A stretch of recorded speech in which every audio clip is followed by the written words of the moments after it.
Stand up and go. Your faith has saved you. Today's readings speak of two things: giving thanks to God and having faith in the Lord. In today's first reading, we hear from Naaman, a commander in the king of the Aramean army. They were enemies of the Jewish people of Israel. And Naaman has contracted the deadly disease of leprosy. But he's cured by God through the prophet Elisha, and he's made clean. And Naaman, again a former enemy, gives thanks to God, and he declares him as the one true God of Israel. He became a man of great faith by his simple thank you. Then in today's gospel, Jesus cures 10 lepers, but only one returned to say thank you: a Samaritan, a foreigner, who, like Naaman, was an enemy of the Jewish people. But he fell on his knees at Jesus' feet, and he gave him thanks, praising him and giving him glory. He too became a man of great faith with his simple thank you to God. I was teaching a class of grade 8 students last week, and we happened to be talking about the word thank you. And one of the boys reminded me, but don't forget to say please. Please and thank you. Interestingly, that same night, I returned home, and my oldest grandson happened to be visiting. He had just returned from Croatia on the Adriatic Sea. And I asked him if he had learned any words in Croatian. And he said yes, but just two. And they were malim and havala, which means please and thank you. I guess that's no coincidence. But please and thank you, that's a universal request and a universal response. But today's thank yous from the lepers, Naaman and the Samaritan, go far beyond that nicety of just saying thank you. Oh, how nice, I was healed today, thank you. No, rather they say, Lord, I believe in you. I put everything on hold and I praise you and I thank you. What is my next step?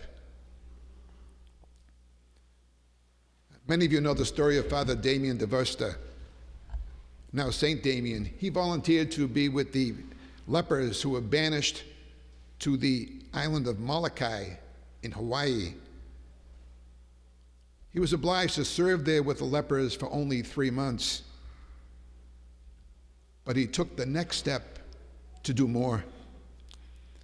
He volunteered to stay forever, to serve those who are most in need, materially, physically, medically, but most important, spiritually, all in the name of the Lord Jesus, so that he might bring them to Jesus.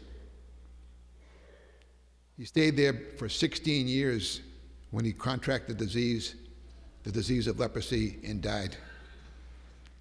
He died serving the Lord and serving others. He was a man of great faith. But our thanks and praise to God does not have to always be heroic.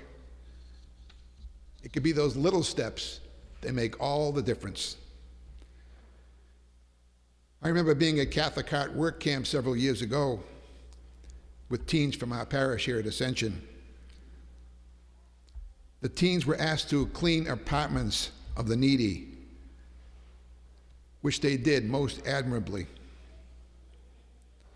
But they also took the time to take an extra step by talking to the tenants, listening to their stories, even giving them big hugs when they left. And one of the tenants returned to the camp later to publicly witness and thank them for their acts of kindness in front of the entire group. And she said that she knew that they were Christians by their love and by their faith. Her thank you was given in the name of the Lord Jesus, in spite of her own sufferings, her difficulties, and frailties. Faith is so very powerful, and sometimes it's the little things that we do that God asks us to do that will make the most difference. Because faith isn't simply a collection of rules or customs. The Pharisees, for example, who were faithful people, were great with the rules and customs, but they couldn't go one step further. They put themselves above the rest and chastised others. Faith is doing more than we are obliged to do. Faith is taking that next step to bring others to Jesus.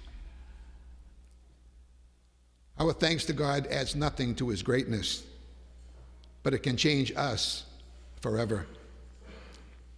And so we thank God for our love, as did the lepers, and we thank God for our faith.